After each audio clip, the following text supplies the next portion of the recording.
Hi, this is Marissa Levin, and I am founder and CEO of Marissa International.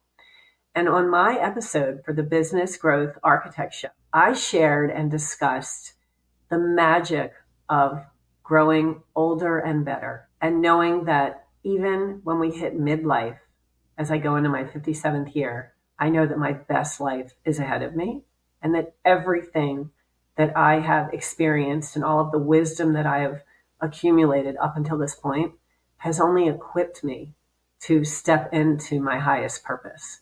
And I can't wait for you to experience this episode and become inspired on how you can live your best life as well. And hello, fabulous person. Beate Gillette here. I am the host of the Business Growth Architect Show, and I want to welcome you to today's episode where we discuss how to navigate strategy and spirituality to achieve time and financial freedom. Truly successful people have learned how to master both, a clear intention and a strategy to execute that in a spiritual practice that will help them to stay in alignment and on purpose. Please enjoy the show and listen to what our guest today has to say about this very topic. Welcome back. Beate Gillette here with Marissa Levin, and we are going to talk about a very, very big goal, a 1 billion people impact goal that Marissa has to bring more joyful lives to that many people. Marissa, I'm so excited to have you on the show. Welcome. Thank you. I'm honored to be here. Thank you. So please tell our audience who you are and what is up with 1 billion people. That is a big, audacious, hairy goal. So I am Marissa Levin, and as I enter my 57th year, which I have 30 years of entrepreneurial and leadership experience behind me, I'm a mom of 2 sons, 23 and 26. I've had my share of experiences that have truly stretched me. My lifetime legacy mission, that's what I call it, is to empower 1 billion people to live their most joyful lives. When you say live their most joyful lives, I have to, of course, ask the question, what does that mean? What is a joyful life? It's a life with minimal suffering. And I won't say no suffering because I don't think that's realistic. And it certainly is aspirational to get to a place of no suffering. But really, to live a life of joy is to have a life where you have a sense of inner peace and contentment, and you're aligned and have congruence between your mind and your body and your heart and your spirit. And not that everything in your life is going exactly as planned, but you're able to be in a place of peace, which truly is what the path is to minimal suffering. And when we have minimal suffering, we have more joy.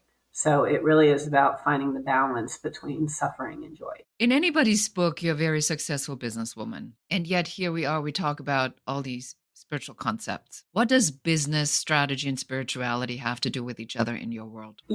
I have never known business growth and business strategy without spirituality, because I believe, and we've talked about this, we are spirits first, right? We are spirit first in human form. And everything that happens in our life, everything on our path, even though they're so, highly individual, highly unique, in every case, everything that happens in our life truly is there to expand our spirit.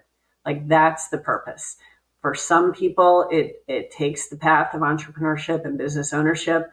For others, it takes a different type of professional path.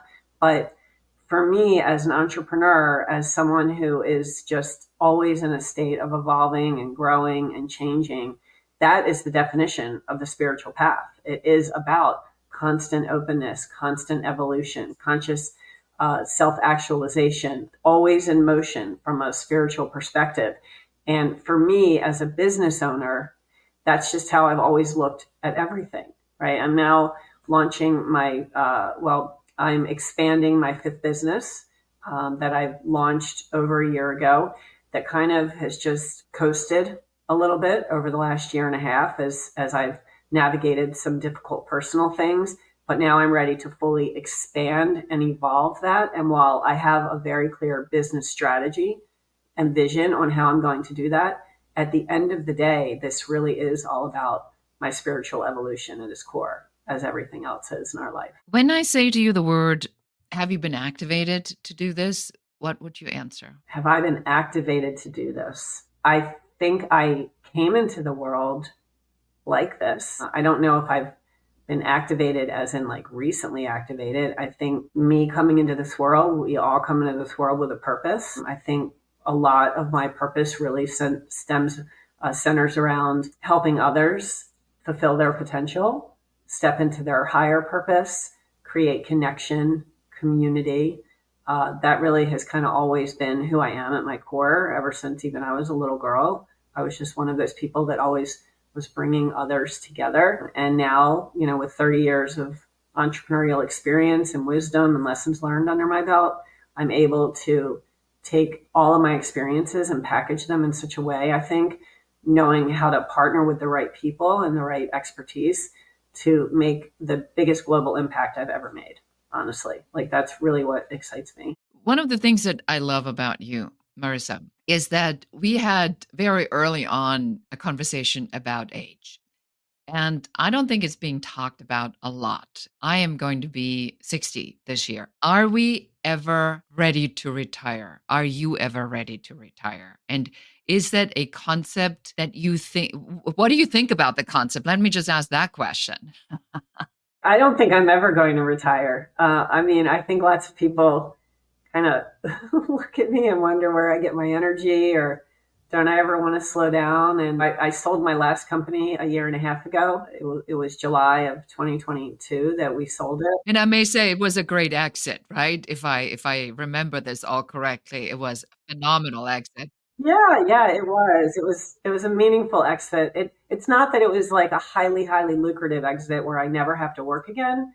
But when you say great exit, like it was a very meaningful exit. But, after all of that, I really had to sit and contemplate like what was next, and I've been through that process of building companies and then exiting out of them and moving on to new things and just constant evolution. And as I sit here now, this is my 57th year. As I sit here now, and I just shared with you right before we started that my very first full-time hire started today. And it's not just that I needed help, but the significance and the symbolism of that person starting today is that I'm truly ready to step into like my greatest vision and my highest potential that I've ever had. So I feel I'm like at the opposite of wanting to retire.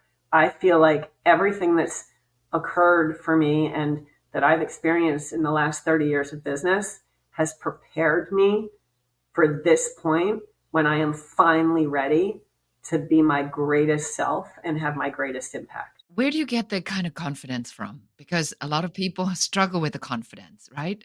And they go, well, I sure would like to, and I'm trying, and I've read a couple books. But I feel that when I talk to you, like this confidence is just like, well, it's just like there, right? It's like, wow, out in the, so it's not. So tell us about that. How do you do it? It's driven by like this feeling I have in my soul, right? Like I think we talked about like my spirit's name is Joy. Like I have personified her. She is my highest self. She's my inner voice. She lives within me. Like I can feel her. And I know when I am in my zone of genius, when I am feeling truly connected to my gifts and my talents and my purpose, like she's really happy. Like I have so much inner peace, right? Like I have so much joy within.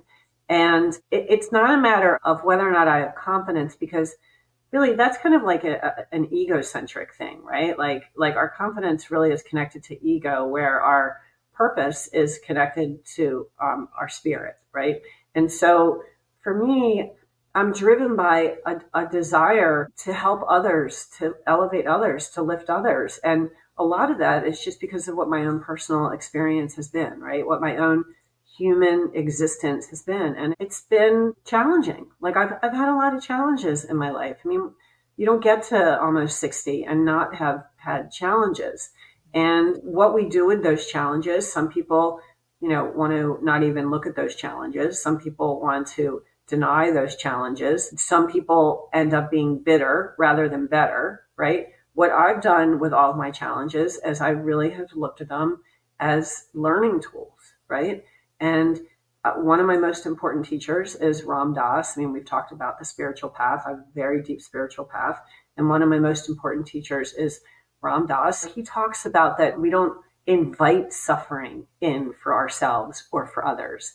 But when it arrives, what he says, by the awful grace of God, we can find the wisdom in the suffering. And so when I've gone through many, many different challenges, I really keep that perspective. Like, that is what helps me get through a lot of my dark times, to just choose faith over fear and really dig into the patience and look for the wisdom. And then when I come out the other side, I just have this desire to want to bring that to other people to help them alleviate their own suffering. So it's not so much that I have this like amazing confidence, because I really believe confidence is rooted in ego. It's that I have a yearning to help others live more joyful and peaceful lives. That's an interesting angle. And I think one that I want to just spend another minute or so on it, because that message to me is a really powerful message. People oftentimes look for, well, I just wished I'd be as confident as you are, that look at you, you overcame all these things. Like, well, you don't know how messy it was. And, the bitter tears that we cried, and the despair that you feel when you are in debt and stuff's breaking and things are not going your way, and you're being left and your love falls apart and your business falls apart because you've done so much that went wrong, and you're still here and you're more powerful than ever. Is it that now it doesn't matter so much anymore because you're like, compared to that and that, this is nothing? Or what's the attitude toward that? Yeah, I mean, I try and stay in a state of grace. We do the best we can. And I still, even when things are difficult, I always woke up with profound gratitude for my life, right? Like, you wake up, you're able to take another breath, right? I've always had a lot of love in my life. I've never had to wonder where my next meal is coming from. I've always had a roof over my head, right? Like, just the basics, and everything is temporary. Like the highs of life, like the most amazing moments are temporary, and the lowest lows are temporary. And so I think if you can move through life, even when you need to move through it, breath by breath, moment by moment, because that's all that you can focus on, because the pain is so great or the fear is so great. If you can just focus on breath by breath and moment by moment, you get through things. So I've come out the end, the other side, on a lot of different things. And, I hope I have another 60 years ahead of me, right? Like, I mean, my goal is kind of like 120. So if I'm halfway there, I can pretty much guarantee that I'm going to have a lot more things that I'm going to have to contend with. And, the rug's going to be pulled out from under me many, many more times. And it's okay. I'll be fine. I'll be okay. But for me, like, every day that you take a breath is an opportunity to grow and to give thanks and to have grace and to help others. So that's just kind of how I look at it. I love it. And we will be right back after this quick message. Have you ever wondered what the actual amount of your true earning potential is in this market? To find out what your talent is worth, take our quiz at whatsyourtalentworth.com. You will find out your actual earning potential amount by using our proprietary profit formula. Enjoy the quiz, and again, the URL is whatsyourtalentworth.com. I loved what you just said about gratitude and the practice. Now, you talk a lot about vision and manifesting in addition to gratitude. Will you take us through your practice or your mindset? So for somebody who is now feeling a little bit stuck, how do you help them to vision and manifest their way out of that into a more joyful life? So I have something in my room. I have a sign that says vibration precedes manifestation. And I look at that every day, like every night when I'm in bed, I have a sign that says that. I have a sign that says today is the beginning of everything you want. I have something that says peace. It's what I look at. It's, faces my bed, and so it's the first thing that I see when I wake up, and it's the last thing that I see before I go to sleep is this sign that says peace. And for me, like, creating peace in my life has just kind of always been my highest goal. And so with that in mind, I think about what I want my life to be. I'm also a very big Abraham Hicks fan, right? So I We listen to have that in Abraham common, Hicks. yes. I listen to Abraham Hicks a lot. I use tools that they have a lot. Like their focus wheel is a very helpful tool. I just started this, new full-time employee for Marissa International, and she just has so much to do for, just to get me organized from like my whole online presence and my digital marketing and all the media that I want to do. I mean, I've got so much work for her, but I don't get stuck in the details. I am a big picture thinker, and what I'm creating through Marissa International is it's a global entity. Like, it's a global conglomerate that's going to have a publishing arm. It's going to have education and training. It's going to have coaching, and it's going to have media. And like, it's going to be big, and it's going to be far reaching, and it's going to be very impactful. And I just kind of keep my eye on that feeling again that I have in my heart of what I want to create. And I trust that, like, the details are going to work themselves out. And so I'm able to kind of, on a day-to-day basis, think about what is my lifetime legacy mission in terms of empowering 1 billion people to live their most joyful lives.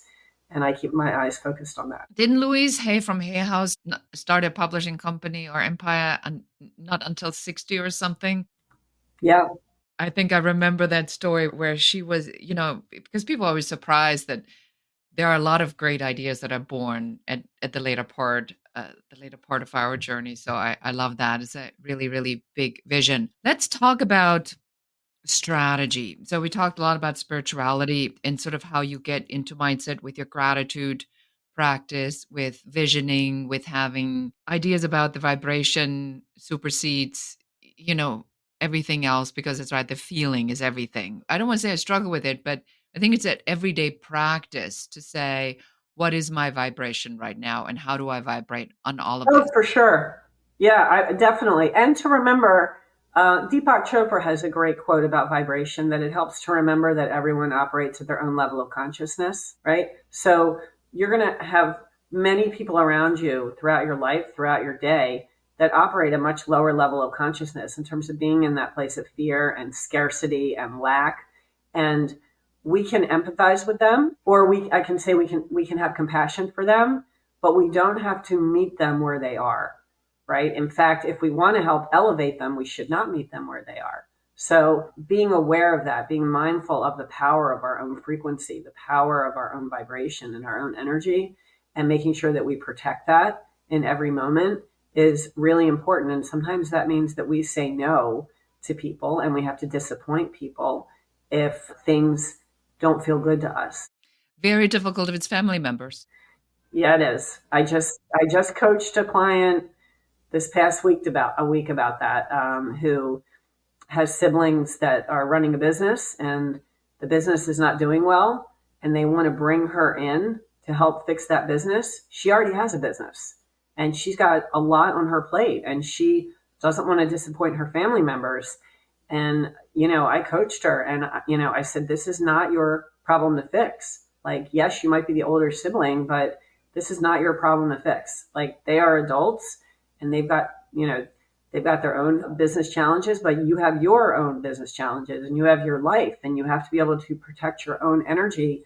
We cannot be rescuers and fixers for others at the expense of our own energy. We cannot. Oh, And it so took me a good. long time to learn that lesson. I'm still learning it, if I'm really honest with you. What is it about the fixing? Can you share a little bit about where do you see business owners, entrepreneurs get stuck in your line of work?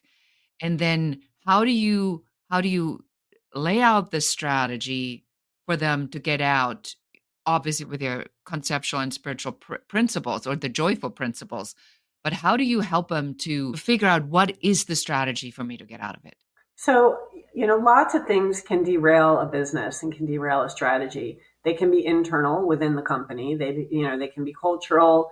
There can be toxic people. There can be toxic processes. But then there are external things that happen that they have, no control over, right? And if they're external, the ability to pivot is absolutely essential for business longevity and business success.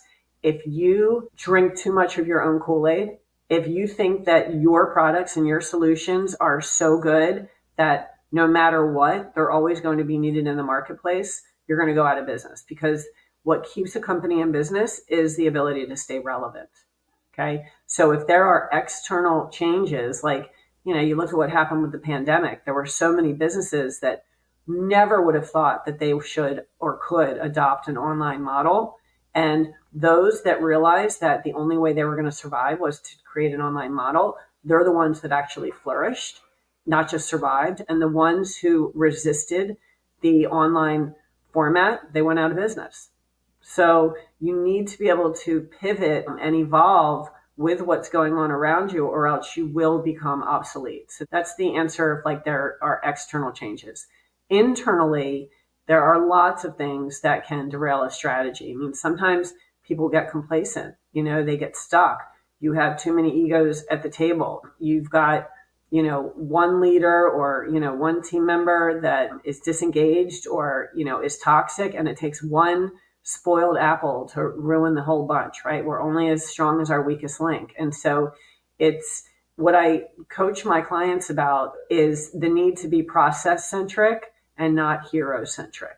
So Oh, interesting. that's one way in which companies really kind of create bottlenecks. I work a lot on identifying and removing the bottlenecks for my client organizations, because that's where the life flow chokes, right? It's in that bottleneck, and they can be hidden everywhere. I mean, people get like so stuck in the weeds. So being able to really identify the bottlenecks, and also to have the courage and the ability to remove people who are no longer evolving with the organization. The Peter Principle inside companies is a real thing. That's where you promote people to your highest level of incompetence. So you move people up the chain just to show that you're, loyal to them. Excuse me. But if you end up promoting them out of their own zone of genius, then you end up with people who aren't able to do the job. And so you need to be able to either coach people up or coach people out. And if you can't do that, you're going to have problems.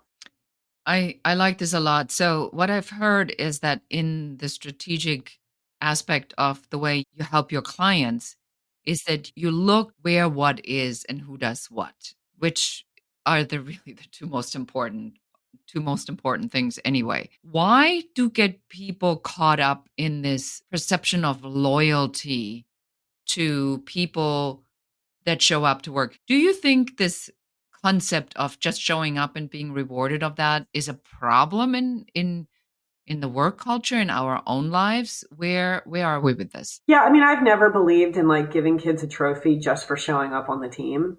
I think it creates a whole culture of entitlement. And I will tell you that in a lot of my client organizations, the younger generations, like they don't have the patience to wait to be promoted and to wait to be rewarded and to earn the promotions. Like they're so used to instant feedback. They're so used to instant gratification that the idea of them like working somewhere for a few years and then truly learning and then moving up slowly, it's beyond their comprehension. And I do have clients where it is the younger generations that just feel that they can demand appreciation, and it doesn't work that way. Like you have to earn the appreciation, you have to earn the respect. Just showing up isn't enough to be like rewarded. I mean, that's the bare minimum. Like if you're not going to show up, you shouldn't be on the payroll anyway, right? So showing up is the bare minimum. I actually say this to people all the time is that you there are no points for being on time. That is expected. There are no points for being good at what you do. That's why you get hired. There are no points for you being an expert. That's why you have the job. Right. Exactly. Everything you want is beyond that baseline, the foundational baseline of you actually able to deliver. And when we were growth architect, we built the businesses and the value propositions.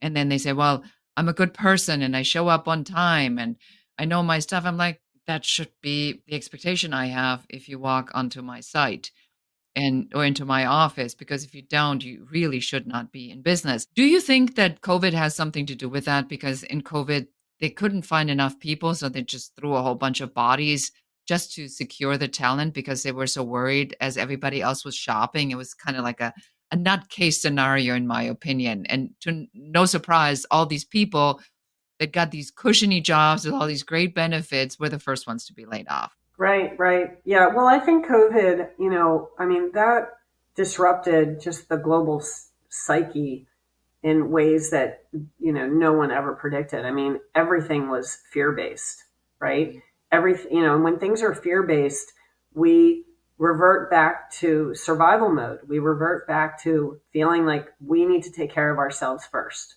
It's us against the world. And unfortunately, I think that attitude did kind of permeate the, and kind of seep into the corporate landscape. We did a lot of coaching at that time with my former company, the one that we sold 18 months ago. We did a lot of coaching with leaders about how do you lead in a pandemic, because it was new for them too, right? Like everybody in the whole world was going through it at the exact same time. And here are leaders who are on the hook for making sure that their people are performing, and they're performing under conditions that there was no playbook. Like no one had ever gone through it before. No one had ever been working in a pandemic. No one had ever been leading in a pandemic. Like there was no right or wrong. It was literally figure it out as you go along on a case by case basis in every organization.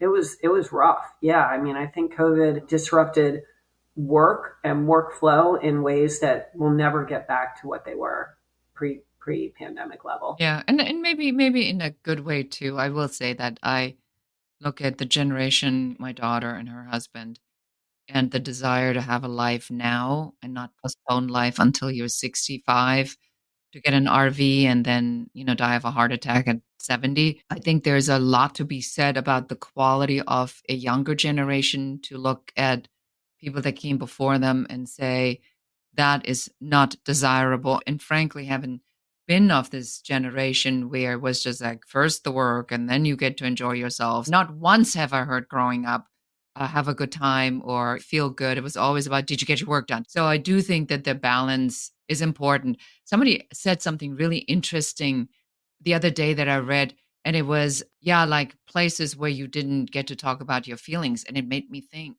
I can honestly say that in my entire childhood, the concept of talking about your feelings, it wasn't even a concept. I think we spoke never about our feelings, ever. Do you think that there's a benefit, though, in how the world is changing right now, which I think you kind of testament for, Marissa, if I'm really honest, because you say, I discovered how to be joyful, and now I want to take this message to 1 billion people. So where do you see the positive aspects for people? Where are the opportunities? Yeah, I mean that's a great question. I mean, I feel that the world today like has a higher level of consciousness than it's ever had before. I mean, you look at the information that's out there, you look at the Instagram feeds, the Facebook feeds, like what is being talked about on different talk shows, the focus on mental health, right? Awareness, mental health solutions, like the fact that these things are being talked about is tremendous. It's wonderful to give people permission to heal their trauma, to admit that they've had trauma, right? I mean, the only way that you can heal trauma is to admit it, right? We have a substance abuse problem in this country, in this world, with people wanting to hide their feelings and to be numb to what life has dealt them. And obviously, that's not the healthy way to handle things. So if we are now at a place where we've created a container, a global container for people to talk about what they feel, to address feelings of sadness and anger and anxiety and despair and loneliness. I mean, loneliness is an epidemic that, is just as dangerous regarding mortality levels as cancer. We learned that during the pandemic. And so if we've created this global container where it is becoming safe and encouraged for people to share what their journeys have been, to share what their traumas are, to know that in spite of their traumas, in spite of their fears and their negative, so-called negative emotions, that they are loved and worthy and seen and heard and valued and wanted. If we can create a container that allows that and encourages and celebrates that, that's a huge win. I love that. I couldn't agree with you more. I think that's why there's so many people that are showing up that are doing that kind of work that you and I are doing and collaborating on a different level, where I've really, for myself, especially being a podcast host, I recognize on how many people there are that are doing amazing work and how many people there are that are really here to change the world, and they're laying their souls bare and sharing stuff that they've never talked about. I mean, it's not been until my journey that I had with ayahuasca earlier this year that I even remembered half of the stuff that had happened. And then do I, for the first time in my life, feeling safe and okay with saying it is what it is and this is what happened. I was victimized, but I choose not to live as a victim. And that, I think, is the most powerful message that people like you are bringing forward, to say, yes, you have trauma. And yes, everybody has trauma. And yet, but I see yours and I see you and I see who you are. But I'm going to give you the tools not to be in the victimization mode on what that has caused, but to heal yourself and then go spread the word. Yeah. And thank you for bringing your story forward and creating this space, and all of these podcasting channels, right? All of these social media channels, all of these opportunities to be able to get the word out. I mean, you look at the publishing industry, decades ago, it was that if you didn't sign with a large publishing company, you couldn't write a book, right? Well, everybody has a book in them. I truly believe that. We all have stories that others can learn from, right? So that's an avenue. The podcasts are an avenue. The social media channels are an avenue. Newsletters are an avenue. Everyone can, actually get their own TV network if they wanted to pay enough money, to be on a cable network. There are so many avenues to be able to share your story and to create these containers and platforms for others to share. And this is what helps the world feel smaller. This is what connects us and gives people the opportunity to do that sharing, which is part of their own healing. So I think it's wonderful that we have this mechanism now to allow others to share their own stories. It's a beautiful thing. Wonderful. Well, thank you so much for that. So for somebody who wants to find out more about what you're doing right now and about you, where would we want to send them? MarissaInternational.com is my website. And then I am very active on LinkedIn, Marissa Levin. Marissa Levin 1 is my LinkedIn address. And then I'm on Instagram as well. And I'm out there. Google my name, Marissa Levin, you'll find me. I'm kind of everywhere. Excellent. Well, thank you so much. It's been wonderful to have you on the show. I appreciate you very, very much. I love your energy. I love your message. And I wish you to get to your goal much faster than you think you can. Oh, thank you. And I so appreciate the trust with your audience and with your show. I mean, I honor that and I'm grateful for it. So thank you. Thank you so much. And that is it for us for today. Thank you so much for listening to or watching this episode of the Business Growth Architect Show. And until next time, and goodbye. So appreciate you being here. Thank you so much for listening to the entire episode. Please subscribe to the podcast, give us a 5-star review, a comment, and share this episode with one more person so that you can help us help more people. Thank you again. Until next time.